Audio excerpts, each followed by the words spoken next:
തൈര് പച്ചടി. Welcome to Jaya's homely kitchen. ഇന്നിവിടെ നമ്മൾ ചെയ്യാൻ പോകുന്നത് പാവയ്ക്ക തൈര് കിച്ചടി. ഇതിന് വേണ്ട ഇൻഗ്രീഡിയൻസ് എന്തൊക്കെയാണെന്ന് നോക്കാം.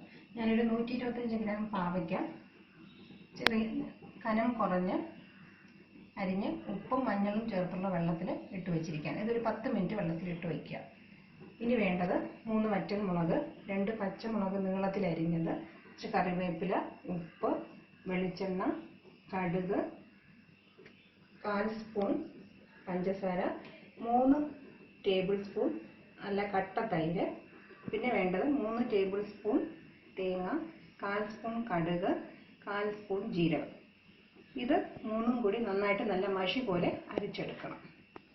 ഈ ജീരകവും കടുകും കൂടെ ഞാനിവിടെ അരച്ച് വെച്ചിട്ടുണ്ട്. ഇത് നമുക്ക് പാചകം തുടങ്ങാം. ആദ്യം എണ്ണ ഒഴിക്കുക. ഇന്ന് ഞാൻ പാവയ്ക്ക വഴറ്റിയാണ് കിച്ചടി ഉണ്ടാക്കുന്നത്. പാവയ്ക്ക വറുത്ത് വേണമെങ്കിലും ഉണ്ടാക്കാം.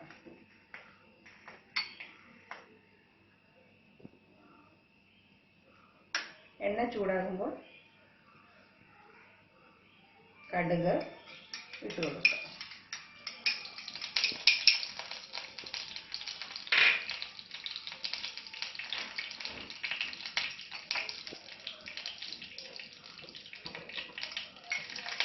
കറിവേപ്പില,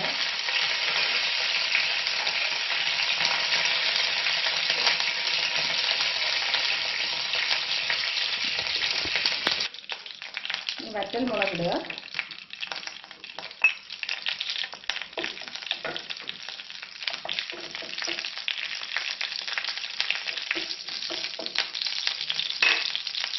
വറ്റൽമുളക് ഒന്ന് മൂത്ത് വരുമ്പോൾ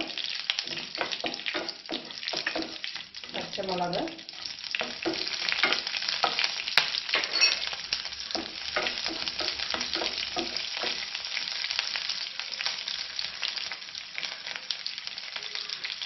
പാവയ്ക്കയിട്ട് നന്നായിട്ട് വഴറ്റുക. ഫ്ലെയിം കുറച്ചെടുക്കുക.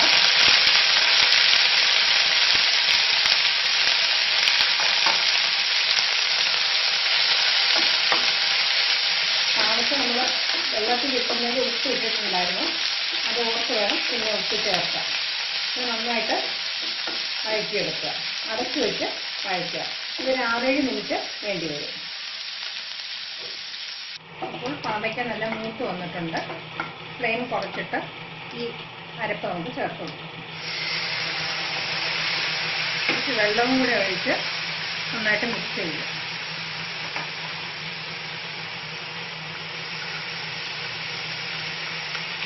ഒരു മിനിറ്റ് ആകുമ്പോൾ അടുപ്പ് ഓഫ് ചെയ്യുക.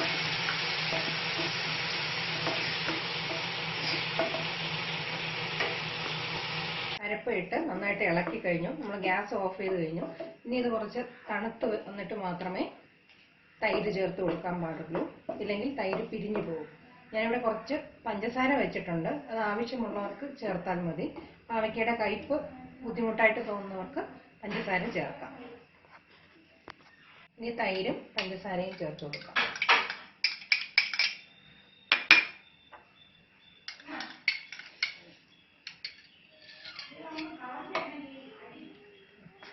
ഉണ്ടെങ്കിൽ ചേർത്ത് കൊടുക്കുക. ഇനി ഇതൊരു വിളമ്പുന്ന പാത്രത്തിലേക്ക് നമുക്ക് മാറ്റാം. പച്ചടി തയ്യാറായി. Thank you for watching my video.